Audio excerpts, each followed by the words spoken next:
பலவிதம், ஒவ்வொன்றும் ஒரு விதம்.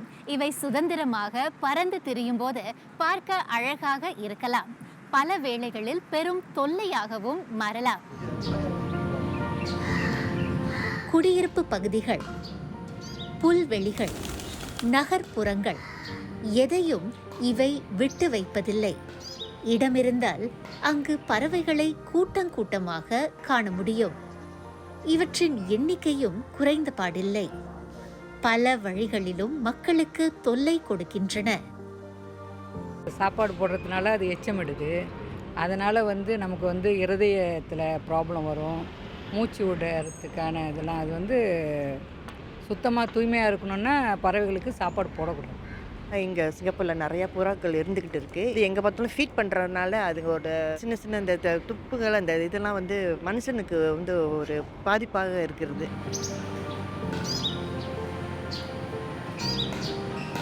புறாக்கள் நம்மில் பலருக்கும் மிக பழக்கமானவை. வீட்டின் சன்னல் ஓரத்தில் அடிக்கடி நிற்பவை. ஆனால் அண்மை காலமாக இவை பலருக்கும் பெரும் தொல்லையாகிவிட்டன. இங்கே நிறைய மரம் இருக்குது, வீட்டுக்கு பக்கத்துலேயே நிறைய மரம் அது மாதிரிலாம் இருக்கிறதுனால புறாவோட பிரச்சனை ஒரு அதிகமாக தான் இருக்குதுன்னு சொல்லலாம். இன்னொரு விஷயம் என்னென்னா, நாங்கள் தங்குறது 2வது மாடியில். அப்போ 2வது மாடியில் தங்கும் போது எப்படி பார்த்தாலுமே நம்ம இந்த வெளியில் துணியை காய போடுவோம் இல்லையா? அப்போ துணி காய போடும்போது மேல் மாடியிலேருந்து அவங்க சாப்பாடு போடுறவங்களாக இருந்தாலும் சரி, இல்லை புறா அவங்களுடைய அந்த துணி காய வைக்கிற அந்த கம்பியில் இருந்தாலும் சரி, அவங்களுடைய கழிவுகள் எல்லாமே எங்களுடைய மாடிக்கு தான் சேரும். அதனால் நீங்கள் பார்த்தீங்கன்னா இப்போ வரைக்குமே துணியை நாங்கள் இந்த பக்கம் காய வைக்கிறதே இல்லை. அதாவது கிச்சன் அந்த குசினியோட இந்த பக்கம் நாங்கள் காய வைக்கிறதே கிடையாது. வீட்டுக்கு வெளியில் வாசப்படிக்கப்போ தான் நம்ம காய வைக்கிறோம். அது மட்டும் இல்லாமல் அதை அடிக்கடி சுத்தம் செய்கிற மாதிரி நமக்கு சூழ்நிலை அமைஞ்சிருது. நம்ம எவ்வளோதான் முயற்சி பண்ணாலும் அவங்களையும் நிப்பாட்ட முடியாது, அதாவது சாப்பாட்டு இருப்பவங்களும் நிப்பாட்ட முடியாது. அதே மாதிரி இந்த புறாக்களும் அவங்க உட்காரும் போதோ இல்லை அவங்க அந்த இடத்துல அந்த கழிவுகள் போடும் போதோ அதையும் நம்மளால் நிப்பாட்ட முடிய மாட்டேங்குது. அதனால் சுத்தம் பண்ணுறது மட்டும் தான் நம்மளோட வேலையாக இருக்குது. இப்போது இந்த பதாகைகளை பல இடங்களில் பார்த்திருப்போம். பறவைகளுக்கு தீனி போட வேண்டாம் என்ற அபராதமும் விதிக்கப்படலாம். அப்படி இருந்தும் தமது குடியிருப்பு பேட்டையின் பல இடங்களில் மக்கள் புறாக்களுக்கு தீனி போடுவதை பார்த்திருக்கிறார் இவர்.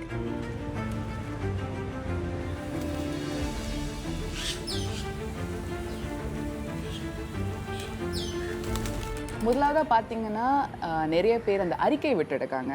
அதாவது சாப்பாடு போடாதீங்க, இல்லை இந்த மாதிரி புறாக்களுக்கு மட்டும் இல்லை, பொதுவாகவே காக்காவுக்கோ யாருக்கோ நீங்கள் இந்த மாதிரி சாப்பாடு போடாதீங்கன்னு அவங்க சொல்லியிருக்காங்க, அறிக்கையும் விட்டுருக்காங்க. ஆனால் நம்ம தினசரி வாழ்க்கையில் பார்க்குறோம் இல்லையா? பார்க்கும்போதே தெரியுது நிறைய பேர் சாப்பாடு போடுறாங்க. அவங்க திருட்டுத்தனமாக போடுறதா இருந்தாலும் சரி தான், அவங்க சரி பாவம் பார்த்து போடுறதா இருந்தாலும் சரி தான், அவங்க போட தான் செய்கிறாங்க. அப்போது அறிக்கை மட்டுமே விட்டால் அது எவ்வளோக்கு எவ்வளோ ஒரு தீர்வு கொடுக்கும் அப்படிங்கிறது எனக்கு தெரியலை. அதே மாதிரி மனசளவுலையும் ஒரு மாற்றம்ங்கிறது கண்டிப்பாக தேவைப்படுது. ஏன்னா எல்லாருக்குமே அதோ தமிழர்களுக்கு சொல்லவே தேவையில்லை, எல்லாமே விருந்தோம்பல்னு சொல்லி வரக்கூட காக்கா மைனா புறாக்களுக்கும் சாப்பாடு போடணும்னு அவங்க ஆசைப்படுவாங்க. அவங்க அப்போதைக்கு பாவமாக இருக்குது, வெயிலில் இருக்குது, தண்ணி கொடுக்கலாம், பாவமாக இருக்குது, சாப்பாடு போடலாம், பொறி வைக்கலாம் அப்படின்னு அவங்க நினைக்கிறாங்களே தவிர அதனால ஏற்படக்கூடிய அந்த அசுத்தமோ அதனால ஏற்படக்கூடிய அந்த ஒரு கழிவுகளையும் அவங்க யோசிக்கிறது கிடையாது. இவ்வளவு நீண்ட புகார் பட்டியல், இந்த பிரச்சனைகளை சமாளிக்க போதுமான நடவடிக்கைகள் எடுக்கப்படுகின்றனவா? அரசாங்கம் ஃபைன்ஸ் போட தான் செய்யுது. யார் இந்த மாதிரி சாப்பாடு போட்டாலும் அவங்களை கண்டெடுத்து ஃபைன்ஸ் போடுறாங்க. இதுவும் பத்தாதுன்னு தான் நான் நினைக்கிறேன். உண்மைக்குமே இந்த மாதிரி புறாவுக்கு மேலே ஆசை இருக்கிறவங்க, இல்லை இந்த குருவிகள் இவங்கெல்லாம் நான் வளர்க்கணுன்னு நான் ஆசைப்பட்றேன் அப்படின்னு சொல்கிறவங்களுக்கு ஏதாவது ஒரு முகாம் கூட அவங்க செய்யலாம். அதாவது உங்களுக்கு உண்மைக்குமே அவ்வளோ ஆசை இருக்கா, உங்களுக்கு உண்மைக்குமே அவ்வளோ பாசம் இருக்குன்னா அப்படின்னா நீங்கள் அதை தனியாக வளர்க்குறதுக்கு என்னென்ன ஏற்பாடுகள் இருக்கோ, இல்லை இந்த பேர்ட் வாட்சிங் அதெல்லாம் இருக்குது. சமுதாயத்தில் நம்மளுக்கு நிறைய இடத்துல அந்த ஒரு கம்யூனிட்டி சென்டர்ஸ்லாம் அவங்க அதை ஆர்கனைஸ் பண்ணுறாங்க. அதில் போய் அவங்க அந்த ஒரு பாசத்தையோ அதெல்லாம் அவங்க காட்டும்போது அவங்களுக்கும் ஒரு பிளாட்ஃபார்ம் கிடைக்கிதுன்னு நான் நினைக்கிறேன். அதுக்கு பதிலாக வீட்லேருந்து அவங்க செய்யும் போது அவங்களுக்கு மட்டும் ஒரு பிரச்சனை இல்லை, சுற்றி இருக்கிறவங்களுக்கும் பிரச்சனை இருக்க தான் செய்யுது. அது மட்டும் அவங்க கொஞ்சம் ஒரு ஒழுக்கத்தோடு அவங்க பார்த்தாங்கன்னா நல்லாயிருக்கும். 2490 இதுதான் 2014 புறாக்களை பற்றி கிடைத்த புகார்கள். சென்ற ஆண்டில் சுமார் 7000 தொட்டது, 2 மடங்கு உயர்ந்துள்ளது. பெரும்பாலான புகார்கள் எதை பற்றியவை? எச்சம். பல இடங்களில் திரளாக கூடும் புறாக்கள் விட்டு செல்லும் இந்த கழிவு, இதை பார்ப்பதற்கு அருவருப்பாக இருக்கும். புறாக்கள் கூட்டமாக சிறகடித்து பறக்கும் காட்சி வேண்டுமானால் அழகாக இருக்கலாம். ஆனால் கொட்டி கிடக்கும் சிறகுகள் அப்படியல்ல. அவை கட்டும் கூடுகளும் பிரச்சனை அளிக்கின்றன, சாக்கடைகளை நிறைத்து விடுகின்றன. அதனால் அசுத்தமான நீர் தேங்கி வழியக்கூடும். குளிர்சாதன கருவிகளிலும் சிக்கிக்கொள்வதால் பராமரிப்பு செலவுகளும் கூடுதலாகும். அரசாங்க அமைப்புகள் மட்டும் முயற்சியில் இறங்கினால் போதாது என்கிறார் இவர். பொதுமக்களும் தங்கள் பங்கையாற்றுவது மிக முக்கியம். MParks, we work with other partnering agencies. புறாக்களின் எண்ணிக்கையை கட்டுப்படுத்துவதற்கு பலதரப்பட்ட முயற்சிகளை நாங்கள் மேற்கொள்கிறோம். Holistic approach to effectively manage the pigeon population. அதை தேசிய சுற்றுப்புற அமைப்பு, சிங்கப்பூர் உணவு அமைப்பு, நகர மன்றங்களுடன் இணைந்து reducing the food source in a hopes that புறாக்களுக்கு கிடைக்கும் உணவை குறைப்பது மிக முக்கியமானது. உணவு குறைந்தால் புறாக்களின் பெருக்கமும் குறையும். அதற்கு பொதுமக்களின் ஒத்துழைப்பு அவசியம். உதாரணத்திற்கு உணவு கழிவுகளை அவற்றுக்குரிய குப்பை தொட்டிகளில் அவர்கள் வீச வேண்டும். அப்போதுதான் அவற்றை புறாக்களால் சாப்பிட முடியாது. அடுத்தது, புறாக்களுக்கு தீனி போடக்கூடாது. முதல் முறை பிடிபட்டால் 5000 வெள்ளி அபராதம். தொடர்ந்து அந்த தவற்றை செய்தால் 5000 10,000 வெள்ளி வரை அபராதம் விதிக்கப்படும்.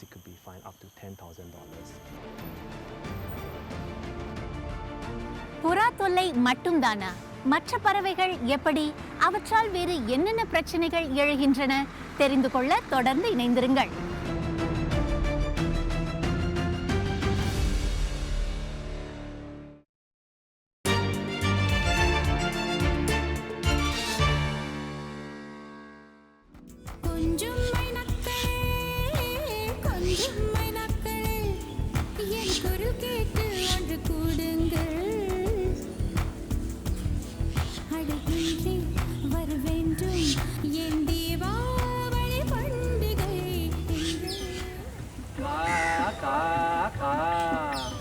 ஆகாரம் எல்லோரும் ஒன்றாக அன்போடு ஓடிவாங்க. ஆகாரம் எல்லோரும் ஒன்றாக அன்போடு ஓடிவாங்க என்ற அனுபவம். மைனா, காகம் பற்றி இப்படி பல பாடல்கள் அவற்றின் ஒற்றுமையை வெளிக்காட்டுகின்றன. ஆனால் அந்த ஒற்றுமையை மனிதர்களுக்கு ஆபத்தாக அமைந்தால்? இந்த பறவைகள் கூடி கூப்பாடு போடுவது பலருக்கும் எரிச்சலை ஏற்படுத்தலாம். ஃப்ரூட், ஆப்பிள் அதெல்லாம் வச்சா இந்த மைனா குத்தி குத்தி குத்தி குத்தி குத்தி சாப்பிட்டுடுது. நான் ரூம்லேருந்து கிச்சனுக்கு குக் பண்ணுறதுக்கு வரும்போது பார்த்தா மைனா உள்ளார இருக்குது. உள்ளார இருந்து பார்த்தா அந்த அடுப்படிக்கிட்ட அது வரைக்கும் வந்திருக்கு. அது வரைக்கும் சீட்ஸ் அதோட இதெல்லாம் கழிவை இங்கே போட்டு, அப்புறம் ரொம்ப மனசுக்கு ரொம்ப சங்கடம். நான் அதை துரத்தி விட்டுட்டு நான் க்ளீன் பண்ணினேன். எனக்கு டபுள் வேலை ஆயிடுச்சு. எனக்கு நியூசன்ஸ்னால் அது என்ன, அதோட கழிவு, அது கழிவு கொஞ்சம் ஒரே கும்பலாக இருந்துட்டு ஒரு இடத்துல இது பண்ணுறது இதாக இருக்குது. நடக்க கிடக்க போக கொஞ்சம் அன்ஈஸியாக இருக்குது. சுகாதாரம் வழியில் பார்க்க போனால் அது நம்மளுக்கு ஒரு ப்ராப்ளம் பிரச்சனையாக தான் இருக்குது. அது நம்ம ஃபீடிங் பண்ணாமல் இருக்கிறது நல்லது, ரொம்ப நல்லது. ஏன்னா சாப்பாடு இடத்துல எல்லாம் வந்துச்சுன்னா நம்மளுக்கு ஒரு நோய் உண்டாக்குறதுக்கு வாய்ப்பு இருக்குது. ஆனால் இவை ஒன்று கூடும்போது வேறு என்ன நடக்கிறது? இரை தேட அதிக தூரம் செல்ல வேண்டியதில்லை. நகர்ப்புறங்களில் இது சற்று எளிதாகிவிடுகிறது. குப்பை தொட்டிகள், பைகளில் விட்டு செல்லப்படும் குப்பை, கும்பலாக வரும் பறவைகள் இவற்றை ஒரு கை பார்த்து விடுகின்றன. எவ்வளோ தொந்தரவாக இருக்குன்னா, நாங்கள் ஒரு சைட்டில் வேலைக்கு போகும்போது ஒரு கேண்டீன் இருக்கும். அந்த கேண்டீனில் அங்கே சாப்பாடு பேக்கில் தான் வைப்போம். ஒர்க்கர்லாம் பேக்கில் வச்சுட்டு போவோம். சம்டைம் அந்த பேக்கே ஜிப்பை ஓப்பன் பண்ணி அதுவே குதறி வச்சிருது. ஒர்க்கர் லஞ்ச் டைமுக்கு வரும்போது ரொம்ப மனசு கஷ்டமாக இருக்குது.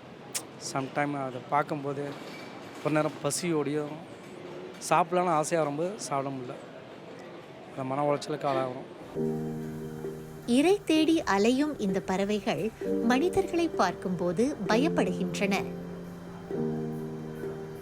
அவற்றின் வசிப்பிடத்தினுள் நுழைவதாய் எண்ணலாம். தீங்கு விளைவிக்கலாம் என எண்ணினால் பறவைகள் மனிதர்களை தாக்குவதும் உண்டு.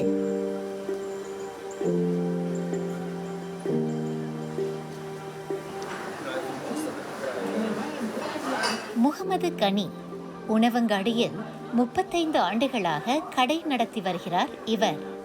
இரை தேடி அலையும் பறவைகள் இந்த இடத்தையும் விட்டு வைப்பதில்லை என்கிறார். இங்கே வந்து 35 வருஷமாக நாங்கள் கடை வச்சுருக்கோம். இங்கே பெரும்பாலும் நைட்டில் தான் அதிகமான கூட்டம், மத்தியான நேரத்தில் அவ்வளோ இப்போ ரஷ் கம்மி தான். சாப்பிடும்போது சிலவங்க வந்து சாப்பாடை முதல்ல சொல்லிவிட்டு வச்சுட்டு போயிடுவாங்க. மைனா வந்து சாப்பிட ஆரம்பிச்சிடும், தண்ணி வாங்க போவாங்க. அதாவது தண்ணியை வாங்கிட்டு வந்து சாப்பாடை வச்சு சாப்பாடு அவங்ககிட்டே இருக்கும். இவங்க என்ன செய்வாங்கன்னா சாப்பாடை வாங்கி வச்சுட்டு தண்ணி வாங்க போவாங்க.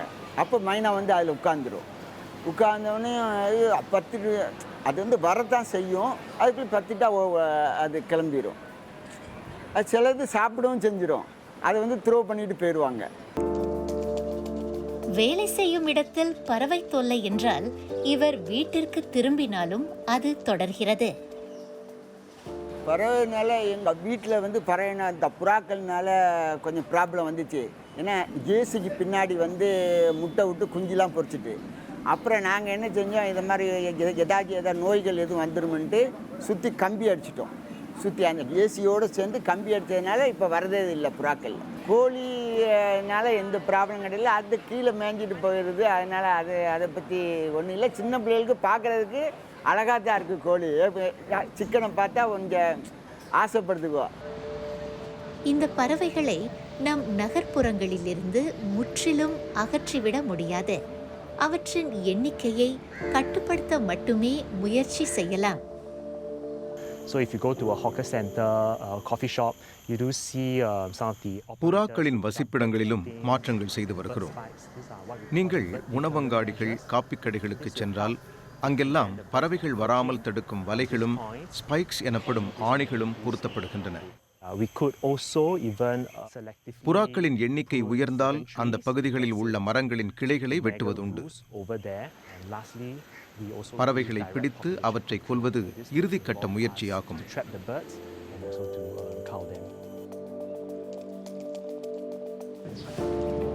இனப்பெருக்கம் செய்யும் காலம். அப்போதுதான் பறவைகள் இன்னும் விழிப்புடன் இருக்கும். கூடுகள், முட்டைகள் இருக்கும் இடங்களை நெருங்கும் மக்களை தாக்கும் அபாயமும் அதிகரிக்கும். புறா, மைனா, காகம் போல பல பறவைகள் சிங்கப்பூரில் உள்ளன. இவை நம் நாட்டின் தட்ப வெப்பச்சூழலுக்கு ஏற்றவை. இயற்கையாகவே இங்கு வாழ்பவை உள்ளூர் பறவைகள் எனலாம்.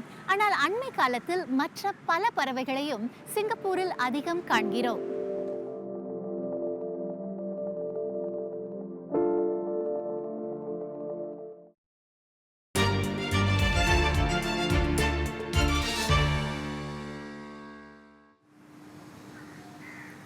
கிளிகள் முன்பெல்லாம் சிலர் வீட்டில் வளர்த்து பார்த்திருப்போம்.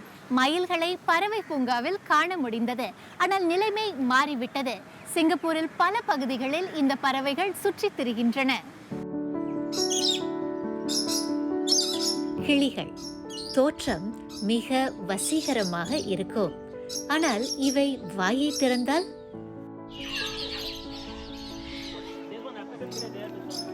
மரங்களில் இவை கூடி இளைப்பாறும் போது இரைச்சலுக்கு அளவே இல்லை. மரத்தில் இருக்கும் பழங்களையும் இவை சாப்பிடுகின்றன. அப்போது பழச்சாறு, பழத்தோல் என பலவும் தரையில் சிந்துகின்றன. கார் நிறுத்துமிடமென்றால் வாகனங்கள் அதோ கதிதான்.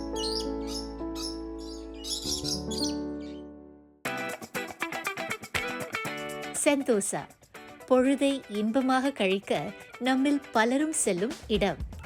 சுற்றுப்பயணிகளையும் ஈர்க்க தவறுவதில்லை. கடலோர பகுதிகள், கார் நிறுத்தங்கள், உணவங்காடிகள் என பல இடங்களிலும் மயில்கள் சுற்றித் திரிவதை பார்க்கலாம். முன்பெல்லாம் சிங்கப்பூரில் பார்த்திராத சில பறவை வகைகளை இப்போது பல இடங்களில் காண முடிகிறது. அவற்றால் ஏதாவது பிரச்சனைகள் ஏற்படுமா? Firstly, rock pigeons are non-native birds to Singapore. Rock pigeons எனும் ஒரு வகை புறாக்கள். இவை சிங்கப்பூரின் பூர்வீக பறவைகள் அல்ல.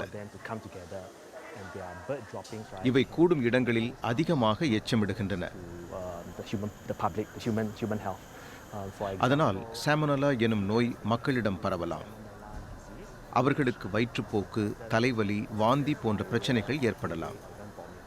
ராக் பீஜியன்ஸ் இடும் எச்சத்தில் கிருமிகள் அதிகம். அதிலும் நெப்போசிஸ் எனும் கிருமியும் இதுபோன்ற உடல்நல பிரச்சனைகளை ஏற்படுத்தலாம். பறவைகளை பற்றி அதிகமான புகார்கள் வரும் நிலையில் அவற்றை கையாளும் விதத்திலும் மாற்றம் தேவை. எங்களுக்கு கிடைக்கும் புகார்களை நாங்கள் முழுமையாக ஆராய்வோம். தீனியிடும் போக்கு இருந்தால் அங்கு சென்று தீர விசாரித்த பிறகு உரிய நடவடிக்கை எடுப்போம். குப்பை அகற்றப்படும் முறையையும் கண்காணிப்போம். தொடர்ந்து புறாக்களுக்கு தீனியிடுவோருக்கு அபராதம் மட்டும் விதிக்கப்படுவதில்லை. அதை ஏன் அவர்கள் மீண்டும் மீண்டும் செய்கிறார்கள் என்பதை நாங்கள் கண்டறிய முயற்சி செய்வோம். அவர்களுக்கு ஆலோசனை வழங்கி தேவைப்பட்டால் சிகிச்சை பெறவும் உதவுவோம். அதை நாங்கள் மக்கள் கழகம், நகர மன்றங்களுடன் இணைந்து செய்கிறோம்.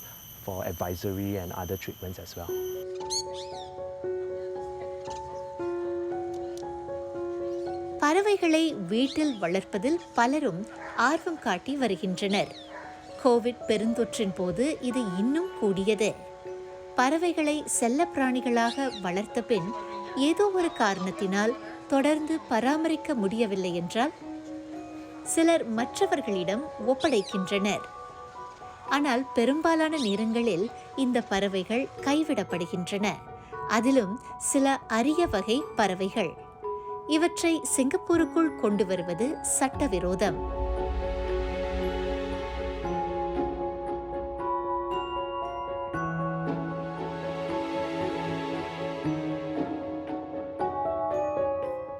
பார்க்க அழகாக இருப்பதால் இந்த அரிய வகை பறவைகளை பார்க்கும்போது ஆசை வரக்கூடும், வாங்க தோன்றலாம். ஆனால் இவை வெகு தூரத்திலிருந்து கப்பல்களில் அல்லது வாகனங்களில் சட்டவிரோதமாக கொண்டு வரப்படுகின்றன. போதிய இடவசதி, உணவு, தண்ணீர் இவற்றுக்கு கிடைப்பதில்லை. பயணத்தின் போது மாண்டு போக வாய்ப்புள்ளது. சமூக முயற்சி. பறவைகளின் எண்ணிக்கையை கட்டுப்படுத்த இது அவசியம்.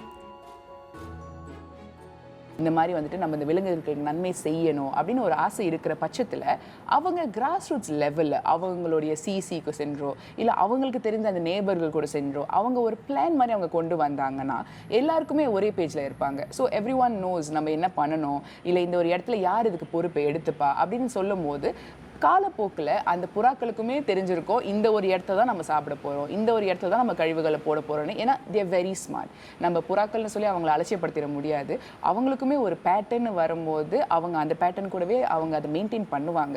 ஸோ ஒரு இடத்த நம்ம வந்துட்டு டெடிகேட் பண்ணுறோமா, அப்போ அவங்க அந்த இடத்துல இருப்பாங்க, அவங்க சாப்பிடுவாங்க, போவாங்க. இதை பராமரிக்கிறதுக்கு ஒரு குழு செயற்பட்டால் அது சரியாக இருக்கும். அப்போ அவங்களோட வீடுமே சுத்தமாக இருக்கும். இவங்க சொல்லக்கூடிய இந்த ஒரு பேர்ட் ஃபீடிங் ஒரு கம்யூனிட்டி ஸ்பேஸாக இருந்துச்சுனாக்கா அந்த ஒரு இடமும் அவங்க சுத்தமாக இருக்கும். பொதுவாகவே எல்லாருமே சந்தோஷமாகவே இருப்பாங்க. பறவைகளுக்கு தீனி போடுவது, வளர்த்த பறவைகளை வெளிப்புறங்களில் கைவிடுவது, இப்படிப்பட்ட நடவடிக்கைகளால் ஏற்படக்கூடிய பிரச்சனைகள், இவற்றை பற்றி போதிய விழிப்புணர்வை ஏற்படுத்துவது அவசியம். சொல்வது எளிது, ஆனால் One of a key long-term solution is via education. விழிப்புணர்வு. இதன் மூலமே நீண்டகால தீர்வை எட்ட முடியும். அதற்கு நாங்கள் முதியோர் நிலையங்களுடன் இணைந்து செயல்படுகிறோம். நகர்ப்புற பறவைகள் அவற்றால் ஏற்படக்கூடிய பாதிப்புகளை முதியவர்களுடன் பகிர்ந்து கொள்கிறோம். பள்ளிகள் மூலமாக இளையர்களுக்கும் விழிப்புணர்வு ஊட்டுகிறோம். பறவைகள் சொந்தமாக இரை தேடக்கூடியவை. அவற்றுக்கு தீனியிட வேண்டிய அவசியமில்லை என்பதை மாணவர்களுக்கு உணர்த்துகிறோம். புறாக்களின் எண்ணிக்கையை கட்டுப்பாட்டில் வைத்திருக்க தொடர் கண்காணிப்பும் அவசியம்.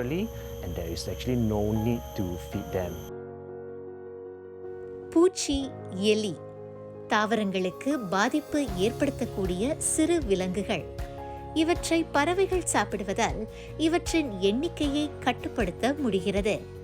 பறவைகள் இடும் எச்சம், இதன் வழி தாவர விதைகள் பல இடங்களுக்கு பரவுகின்றன. மகரந்த சேர்க்கைக்கும் பறவைகள் உதவுகின்றன.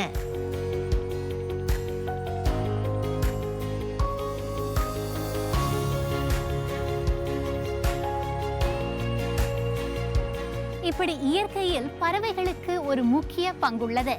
ஆனால் சிங்கப்பூர் போன்ற நகரங்களில் பறவைகளின் எண்ணிக்கையை கட்டுப்பாட்டில் வைத்துக் கொள்ளும் நிர்பந்தமும் இருக்கிறது. அரசாங்க அமைப்புகள் மட்டும் முயற்சியில் இறங்கினால் போதாது. நாம் அனைவரும் ஒரு சமூகமாக செயல்பட வேண்டும். இன்றே தொடங்கலாமே. நான் ஹர்னிதா. நன்றி, வணக்கம்.